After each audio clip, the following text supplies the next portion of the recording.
Okay. Hi children. Good afternoon. This is Aruna KGBV from Nellore district social teacher. How are you children? Okay, very good. Okay ma. Firstly, one question. Give me answer children. What are first order landforms? What are first order landforms? Give some examples. Very good. Continents and oceans. Continent and oceans. How many continents in the world? Anyone? How many continents in the world? 7 continents. 7 continents. What are they? Asia, Africa, North America, South America,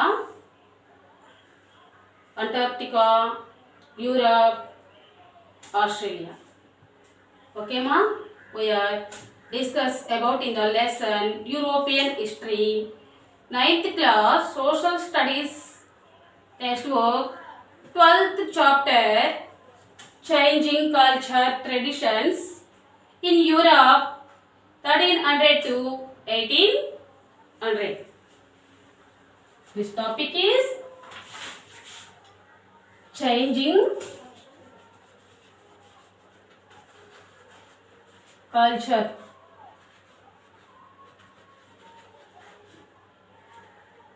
Tradition in Europe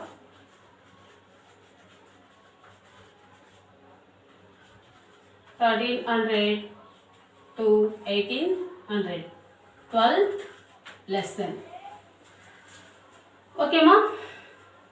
The ancient medieval world in Europe. During the ancient period, Europe was dominated by the Roman Empire, which controlled much of Europe, Turkey and Egypt. Turkey and Egypt for a long time. Turkey and Egypt and long time. Great cities like Rome and Alexandria flourished the culture that had been developed in Greece and Rome. Greece and Rome. The sculptures, paintings, buildings, and as well as lecturers, philosophy and science was of very high order. When the Roman Empire declined after 400 AD, there were no large empires in West Europe. అంటే firstly Roman చరిత్ర అనేది చాలా గొప్పగా విరాజిల్లుతూ ఉందన్నమాట. ఎక్కడ? Europe కాంటినెంట్లో. అక్కడ ఉండేటువంటి emperors ఎవరైతే ఉన్నారో, రాజులు ఎవరైతే ఉన్నారో వాళ్ళంతా కూడా గ్రేట్ పవర్స్, అంటే గొప్ప శక్తి కలిగినటువంటి రాజులు.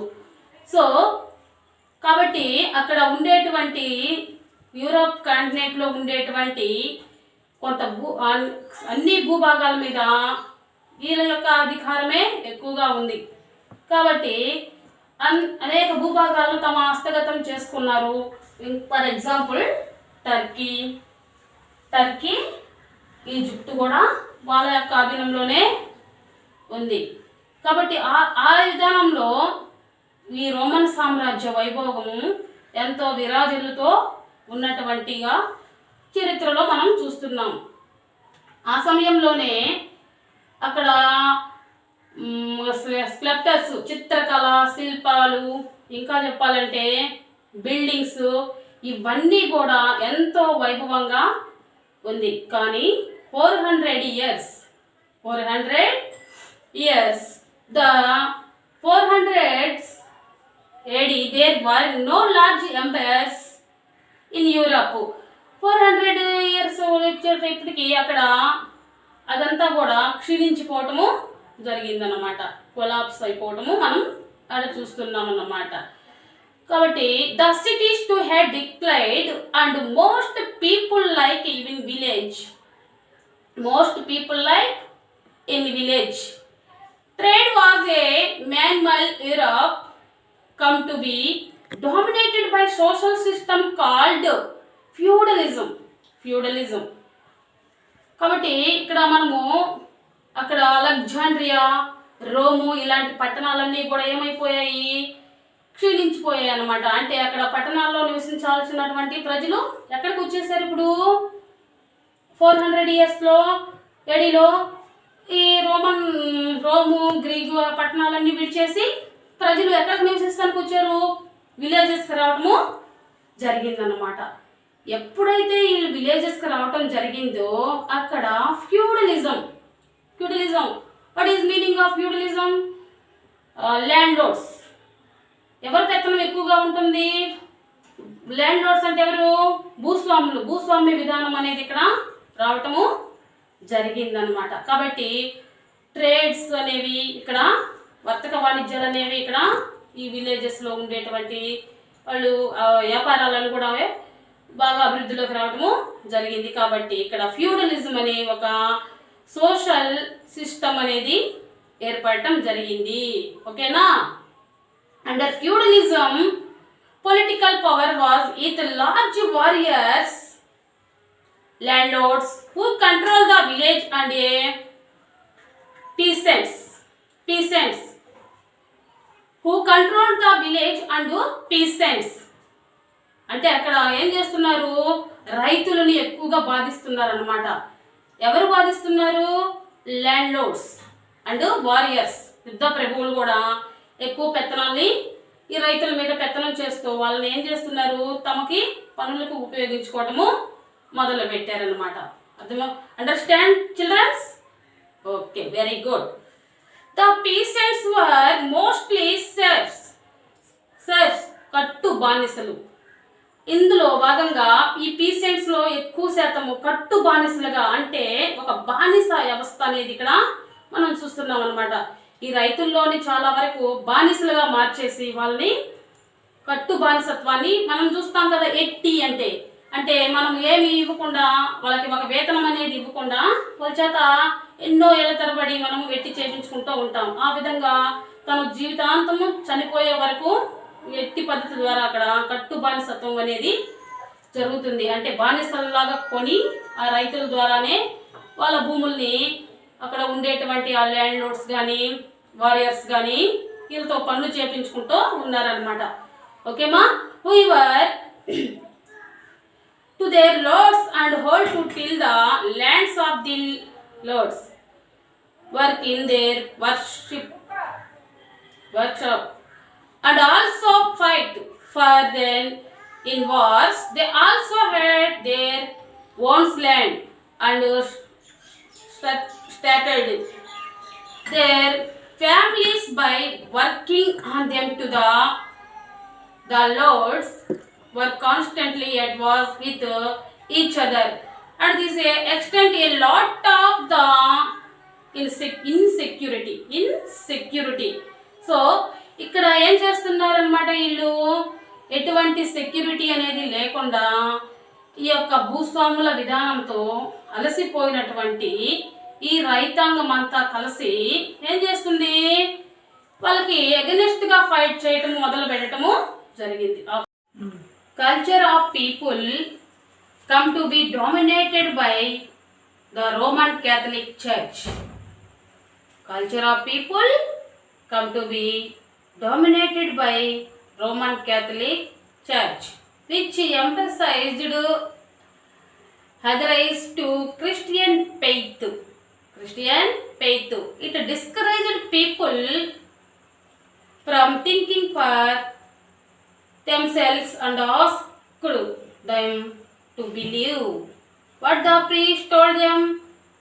The greatest culture achievements of the ancient period were forgotten and lost the situation began to change after 1300 AD. 1300 AD. ఇక్కడ ఏం జరుగుతుంది?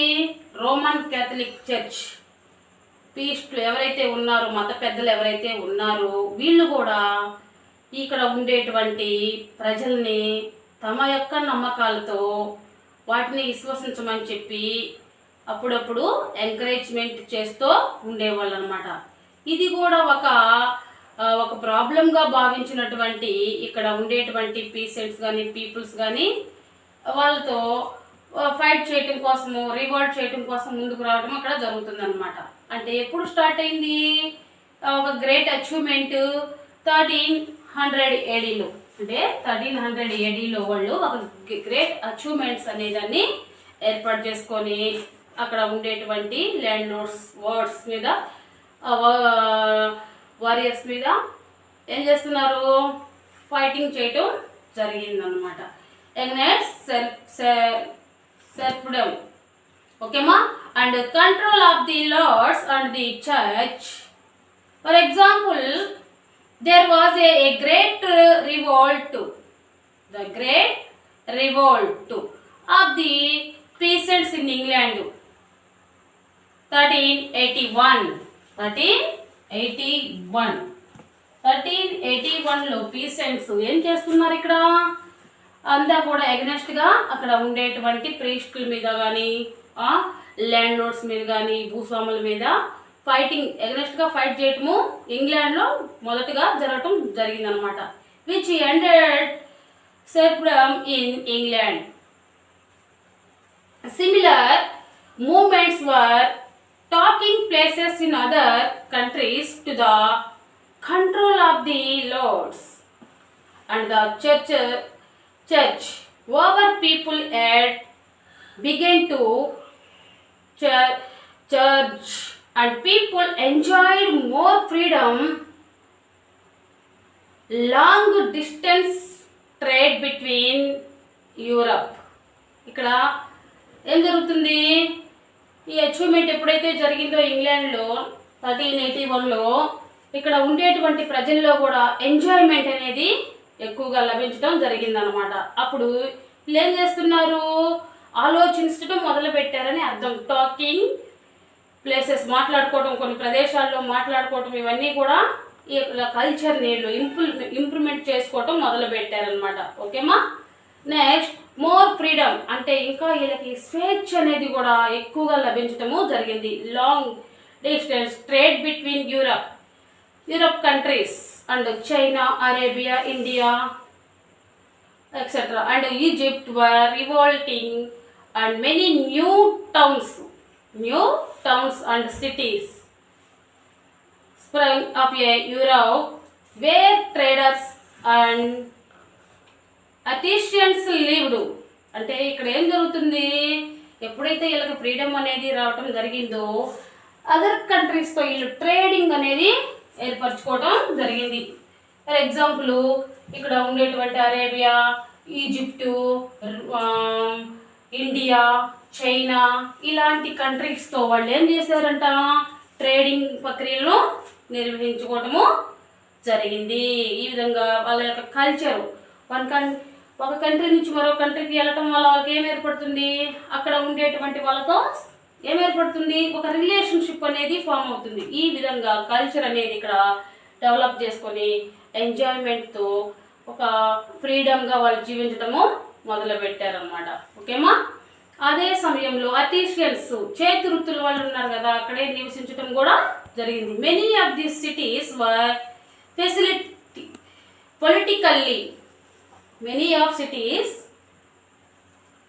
Politically independent and ruled themselves through the municipalities.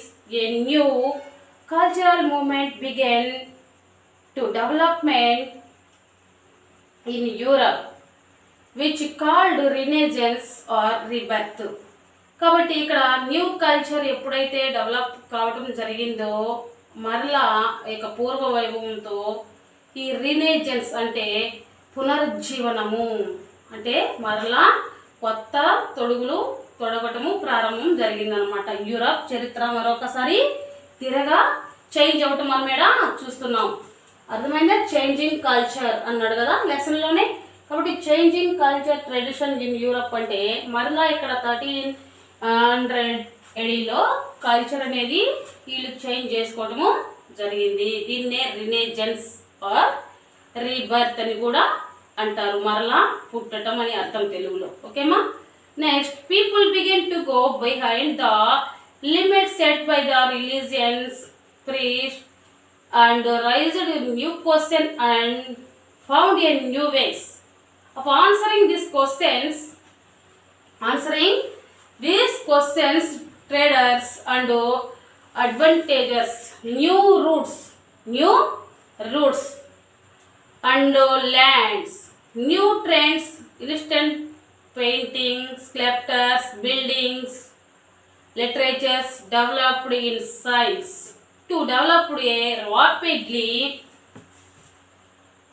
People also stretches question religions, authorities and wanted to find a simple and direct ways of reaching God.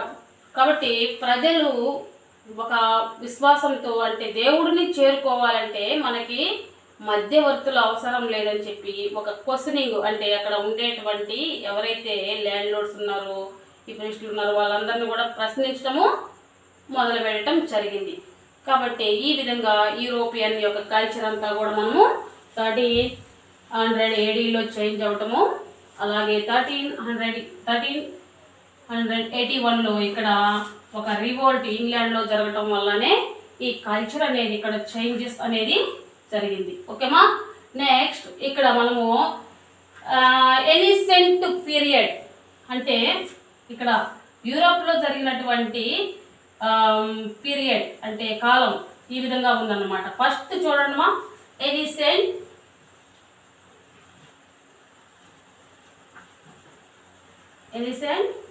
Period ఎప్పుడు start అయింది? ఇది 400 AD.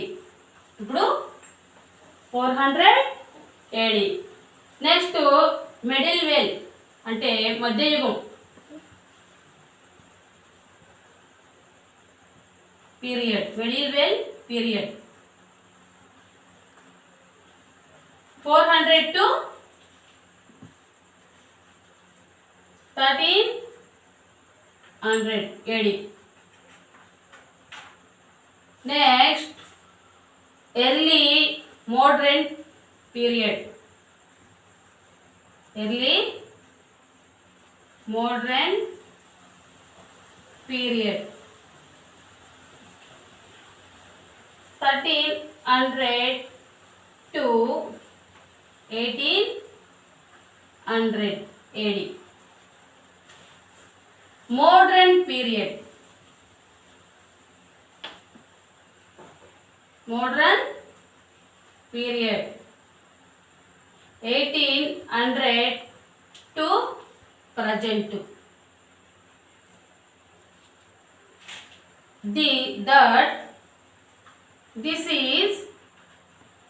These are rough date.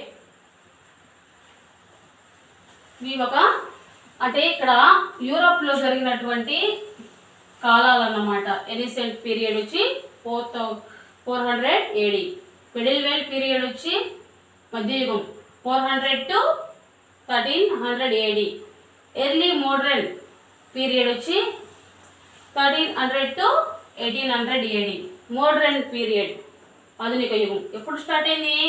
1800 to present. Totally that this is a rough dated. Renaissance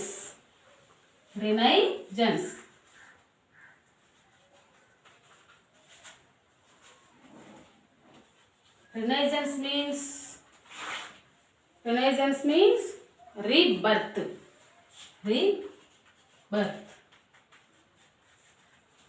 Renaissance means rebirth. There is a vast amount of materials on European history from the 14th century, 14th century, 14th century. Documents,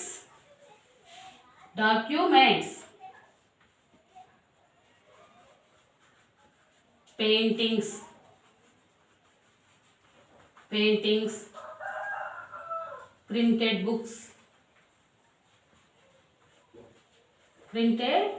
books,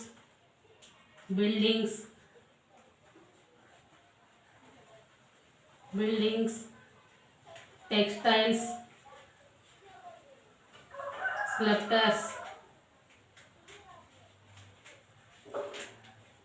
sculptors, documents, paintings, printed books, buildings, textiles, sculptors.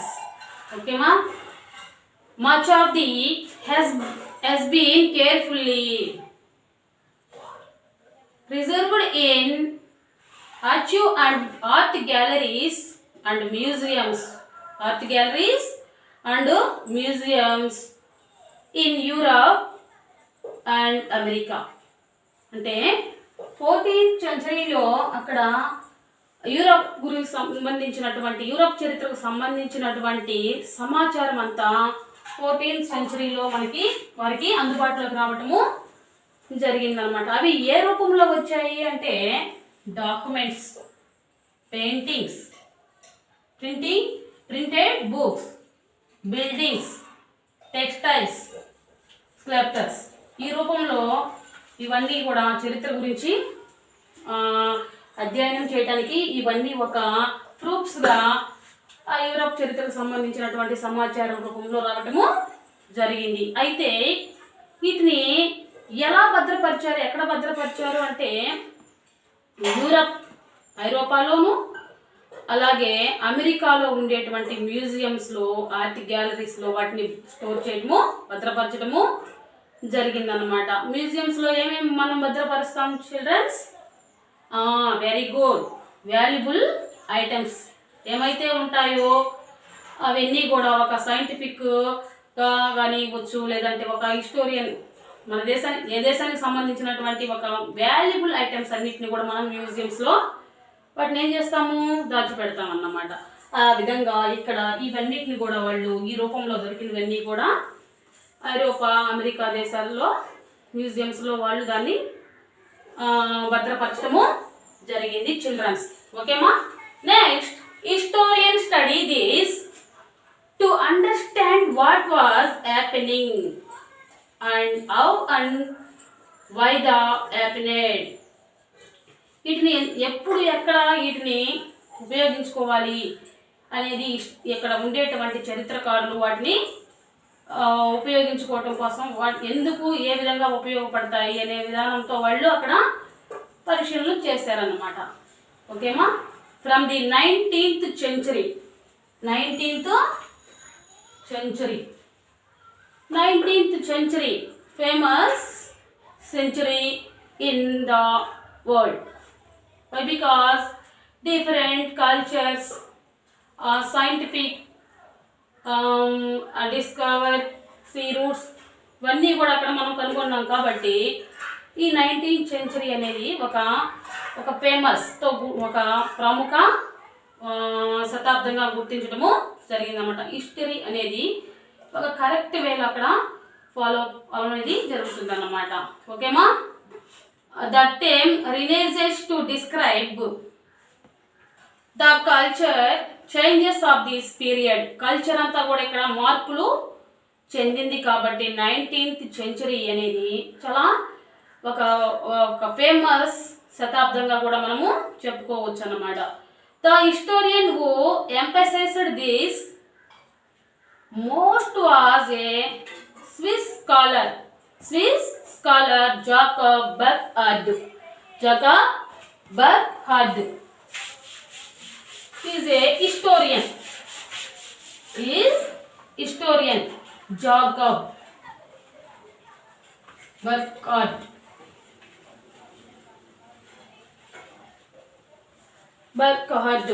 Which country? Switzerland. Switzerland.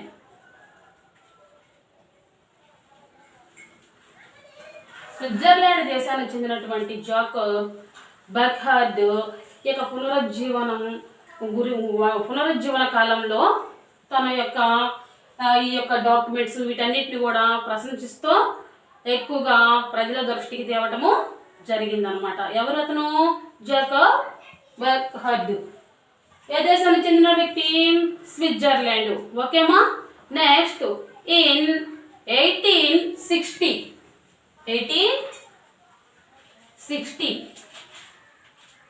note this point. 1860 he wrote a book called The Civilization of Renaissance in Italy. He wrote a book The Civilization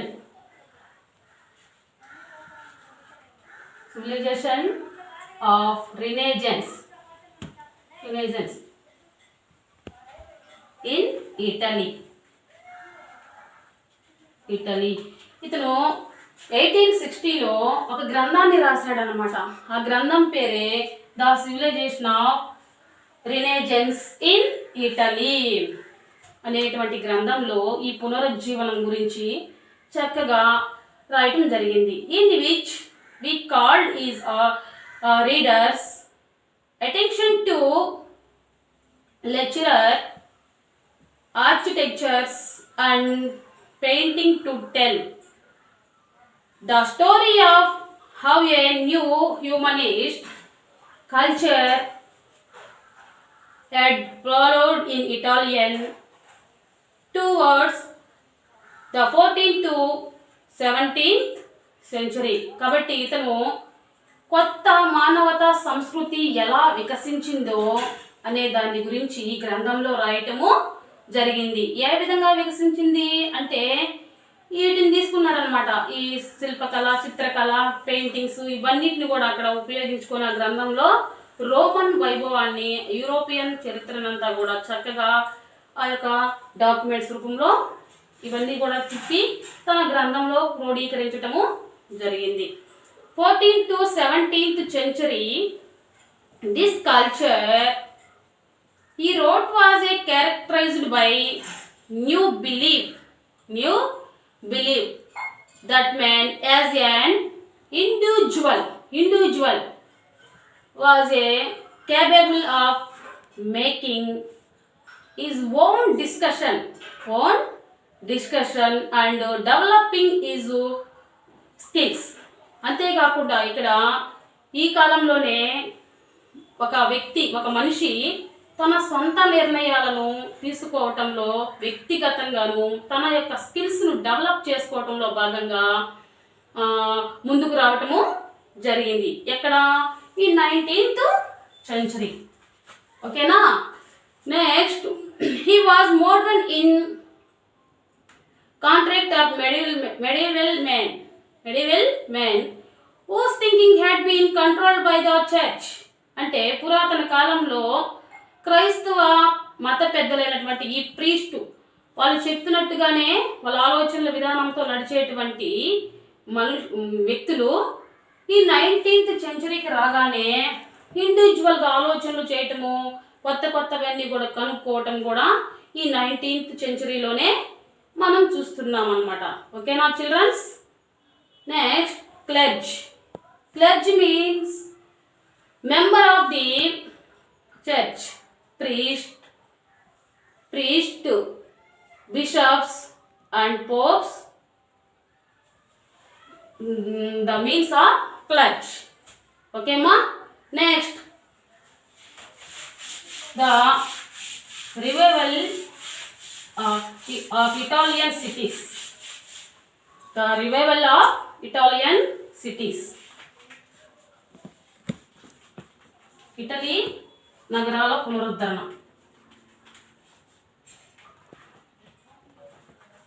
Italian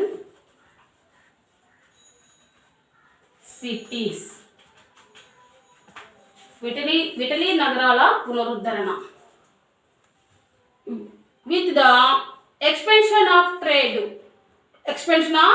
trade between the Byzantine Empire and the Islamic countries. What is Islamic countries? Arabia, Pakistan, Iran, Iraq, etc. The ports on the Italian coast divided from the 12th century as the Mongols opened up trade with the China and as trade with the Western European countries. Western European countries. This is Western European countries: France, England, Ireland, Belgium, Spain, Western European countries. అంటే Byzantine సామ్రాజ్యము అలాగే Islamic దేశాల మధ్య trading వర్తక వాణిజ్యాలు ఎప్పుడైతే establish కావడం జరిగిందో అక్కడ this is Italy state. Italy 3 sides water, 1 side land are called peninsula. Italy is peninsular country. Okay ma? So ఇక్కడ ఇటలీ చుట్టుపక్కల బైజాంటియన్ సామ్రాజ్యం మరియు ఇస్లామిక్ దేశాల మధ్య వర్తక వాణిజ్యాలు ఎప్పుడైతే స్టార్ట్ అయ్యాయో ఇటలీకి రేవు పట్టణాలు అనేవి ఇక్కడ ఎక్కువగా సీ పోర్ట్స్ అని మనం చూస్తూ ఉంటాం అన్నమాట. అంటే ఇటలీ రేవు పట్టణాల ప్రాముఖ్యతతో పాటు ట్రేడింగ్ అనేక దేశాలతో వాణిజ్యం అనేది ఇక్కడ ఏర్పడటం జరిగింది. 12th centuryలో చైనా దేశంతోనూ అలాగే కొన్ని దేశాలతో ఇక్కడ వాళ్ళు ట్రేడింగ్ అనేది నిర్వహించుకోవటము జరిగిందనమాట. ఓకేనా?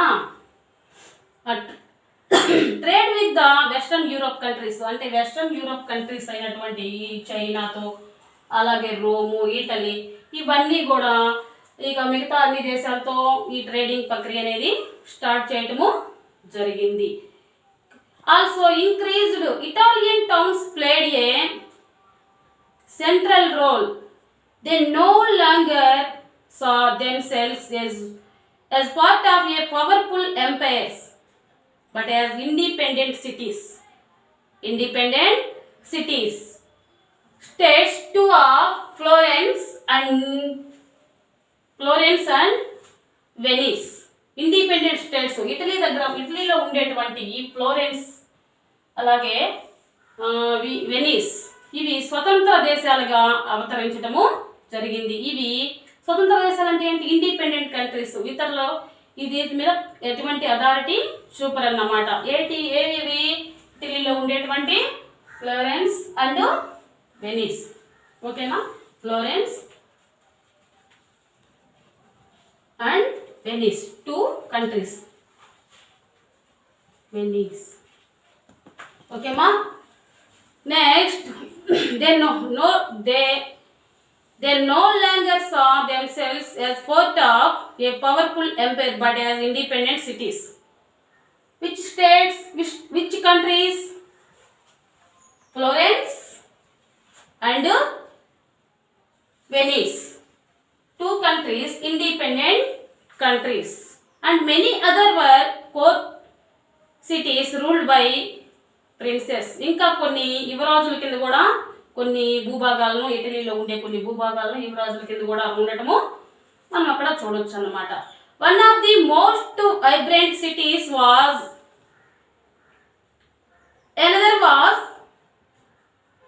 జినోవా.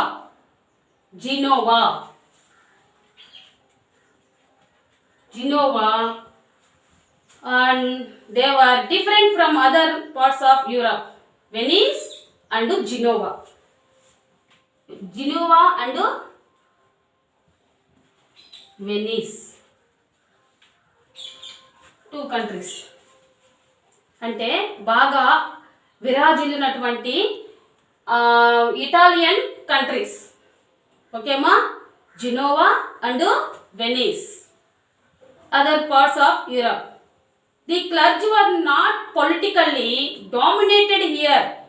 Clergy అక్కడ మత పెద్దలు లేరు. అక్కడ ఈ సిటీస్లో మత పెద్దలు ఎవరు లేరనమాట. అవి ఎవరి పెత్తనానికి అవి లొంగవన్నమాట. అంతేకాకుండా బ్యాంకర్స్, అలాగే రిచ్ ల్యాండ్ లోడ్స్ వీళ్ళంతా కూడా యాక్టివ్గా వాళ్ళ యొక్క కార్యకలాపాలను, ఎవరితో ఇబ్బందులు ఒక ప్రాబ్లమ్స్ను అక్కడ ఎటువంటివి కలిగించకుండా రెండు దేశాలలో నివసించేటువంటి ఈ ల్యాండ్ లోడ్స్ కానీ ఇంకా కానీ క్లర్జెస్ కానీ వీళ్ళంతా కూడా పెత్తనం అనేది అక్కడ లేదు.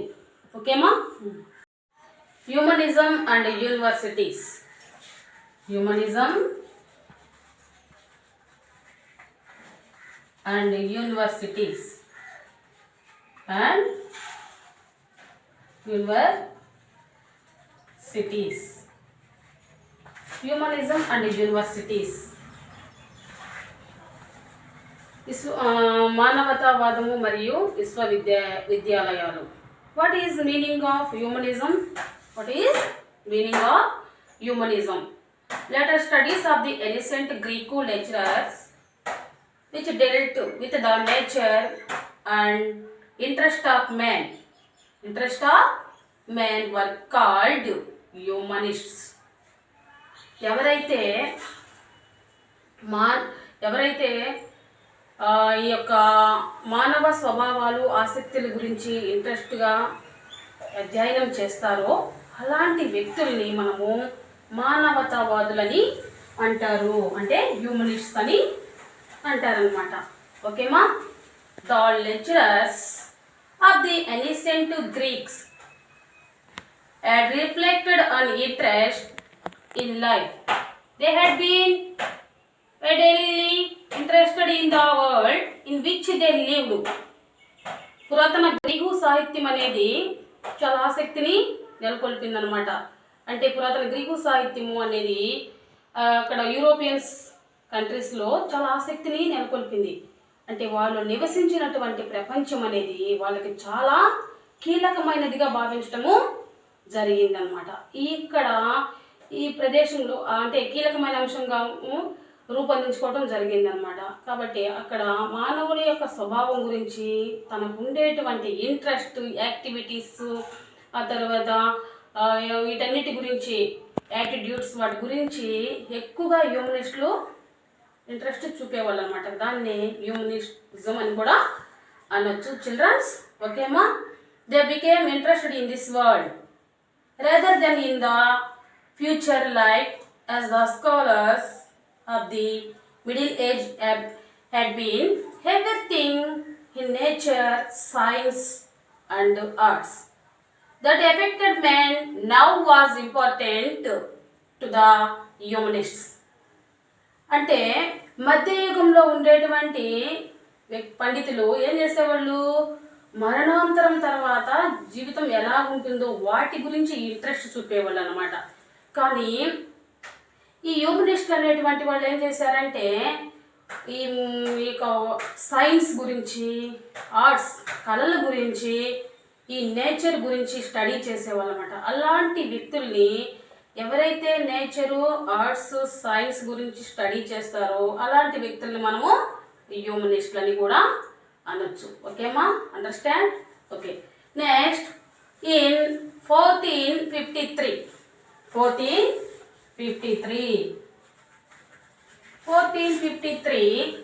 Constantinople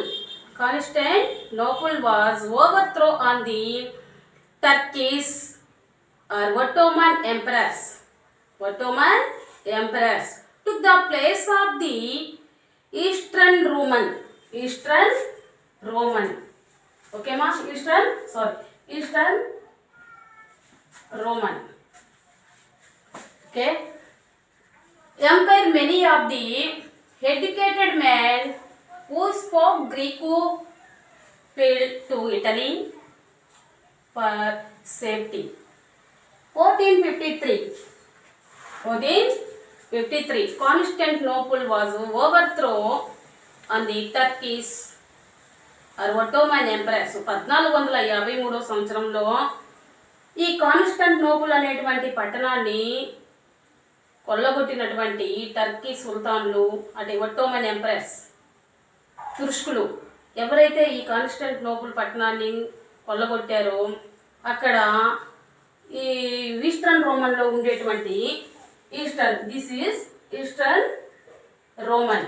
ఇక్కడ ఉండేటువంటి ఈ గ్రీకు ఎడ్యుకేటర్స్ ఎవరైతే ఉన్నారో, పండితులు ఎవరైతే ఉన్నారో వాళ్ళంతా కూడా తమ యొక్క గ్రంథాలను తీసుకొని ఎక్కడికి వెళ్తారు వాళ్ళు? Some of this broad the Greek books with them this increased interest among the Italians. అక్కడ వాళ్ళు ఇటలీకి పారిపోవడం జరుగుతుందన్నమాట. ఓకేనా? This increased interest among the Italians అన్నాడు. అంటే ఇక్కడ ఈ గ్రంథాలను చేతపట్టుకొని అక్కడ ఉండకుండా ఎప్పుడైతే ఈ కాన్స్టాంటినోపుల్ పట్టణం అక్కడ ధ్వంసమైపోయింది కదా, అందుకని వాళ్ళు తమ గ్రంథాలను తీసుకొని ఎక్కడికి వెళ్ళిపోయారు? ఇటలీకి వెళ్ళిపోయారు అనమాట. ఓకేమా?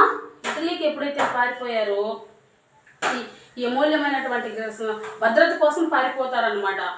Among Italians, this increased interest among the Italians in the ancient Greek lecturer and languages so that it became quite the fashion in Italy to know a little Greek. అంటే వీళ్ళు ఆ గ్రంథాలను చేతపట్టుకొని వెళ్ళినప్పుడు ఇప్పుడు ఇక్కడ ఎక్కడికి వెళ్ళారు? ఇటలీకి వెళ్ళిపోయారు అనమాట. ఇటలీలో వెళ్ళిన వెంటనే అక్కడ గ్రీకు లాంగ్వేజ్ అనేది ఒక ఫ్యాషన్గా ఉంది. అంటే మనం ఇప్పుడు ఫర్ ఎగ్జాంపుల్ ఎవరైనా మన దేశానికి వచ్చినప్పుడు మనతో మాట్లాడుతున్నప్పుడు వేరే లాంగ్వేజ్ ఉపయోగించారనుకోండి, మనం ఇంట్రెస్ట్గా చూస్తాం కదా, అది ఒక ఫ్యాషన్గా మనం చూస్తామన్నమాట. అది అలాగే ఈ గ్రీకు పండితులు అక్కడికి వెళ్ళిన వెంటనే గ్రీకు లాంగ్వేజెస్ని యూజ్ చేసేవాళ్ళు అనమాట. ఆ విధంగా అది ఒక ఫ్యాషన్గా అక్కడ మారిపోయింది. ఎవరైతే గ్రీకు లాంగ్వేజెస్ని మాట్లాడతారో వాళ్ళని కొంచెం ఎక్కువగా చూడటం మొదలు పెట్టారనమాట. అర్థమైందమ్మా? Okay. Humanism started in Italy. First humanism అనేది ఎక్కడ స్టార్ట్ అయింది? Humanism started in Italy. Okay? Write your notes. Note this point. But soon spreading into England, Netherlands, and the Netherlands. Okay ma? France లోను England లోను first లో start అయింది ఎక్కడ? Humanism started in Italy. Next France, England, నెదర్లాండ్స్లో కూడా ఇది spread అవుతూ అక్కడ యూనివర్సిటీస్ ఫామ్ కావడం కూడా మనం చూస్తున్నాం. Universities were established to teach new subjects law and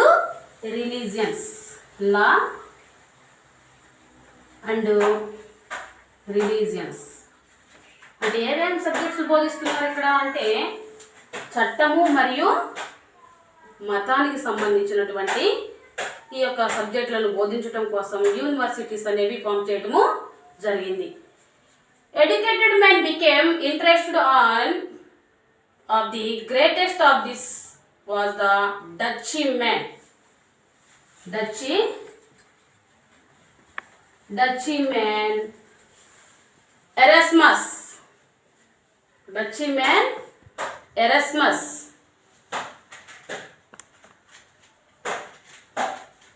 Erasmus. యూనివర్సిటీలో ఉండేటువంటి ఒక పండితుడు అనమాట. ఎవరతను? డచీ దేశానికి చెందినటువంటి ఎరస్మస్. 1466 to 1536 this period. Okay? He studied Athens, the New Testament in the original Greek and the writing of the early Greek. Christians criticized some of this belief of the church, which is said were based on superstitions in his book Price of Pali. తను రాసినటువంటి గ్రంథం ఏమిటి? Price of పాలి. ఇతను ఒక గ్రంథాన్ని రాశాడనమాట. ఎవరు? ఈ రోటే వన్ బుక్ ప్రైస్ ఆఫ్ పాలి అనేటువంటి గ్రంథాన్ని రాశాడు. అందులో ఏం చెప్పాడు అంటే మతాధిపతుల మూఢనమ్మకాలను ఇతను విస్మరించాడు అనమాట. ఆ రోజుల్లో అక్కడ ఉండేటువంటి ప్రీస్ట్స్ ఏం చేసేవాళ్ళు, పాప పరిహార పత్రాలను కొన్నట్లయితే అవి చదివినట్లయితే మీ పాపాలనేవి పోతాయి అనే ఉద్దేశంతో ఆ ప్రజల్ని ఎంకరేజ్ చేస్తూ ఉండేవాళ్ళు అనమాట. అలాంటివన్నిటిని కూడా ఇతను డచ్ దేశానికి చెందినటువంటి ఎరాస్మస్ ఏం చేశాడు, వాటిని అవాయిడ్ చేయటము జరిగింది. ఆ జరుగుతూ అతను ఒక గ్రంథాన్ని రాశాడు. దాని పేరే ప్రైజ్ ఆఫ్ పాలి అనేటువంటి గ్రంథం. ఓకే మా during the Renaissance the humanist scholars acquired the books from the Arab and Italians. అంటే ఈ విధంగా దాన్ని తర్జుమా చేసి అనేక లాంగ్వేజెస్లో ఈ గ్రంథాన్ని ముద్రించడం కూడా చూస్తున్నారు. ఓకేమా ఈ విధంగా ఈ యొక్క యూరోపియన్స్ ఫార్మర్స్ అక్కడ ఉండేటువంటి ప్రజలు ఎడ్యుకేటెడ్ పర్సన్స్ గొప్ప గొప్ప అచీవ్మెంట్స్ సాధిస్తూ గొప్ప విజయాలను సాధిస్తూ ముందుకు పోవటము జరిగింది. So okay childrens, today we will learn about this topic discussion important points. Firstly, the ancient medieval world in Europe, Renaissance, the revival of Italian cities, humanism and universities. Okay children, write your notes. Assignment.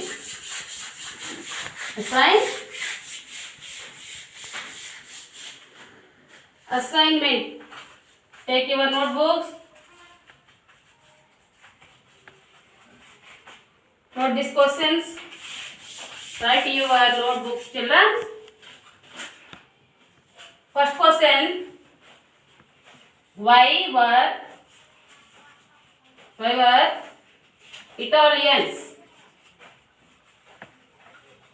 Italian towns the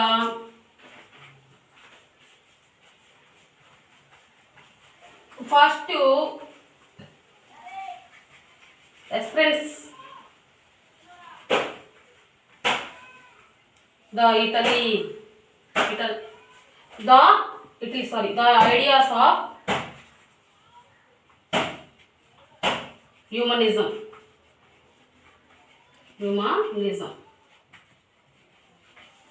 Second question, what are the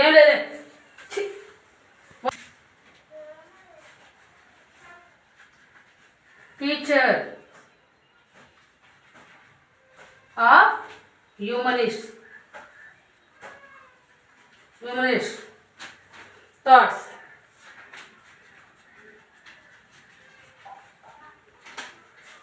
Look at England, Italy, Turkey and Egypt on the map of Europe. Third question. Locate England, Italy, Turkey, Egypt on the map of Europe. Okay children, you will meet next class. Thank you for all.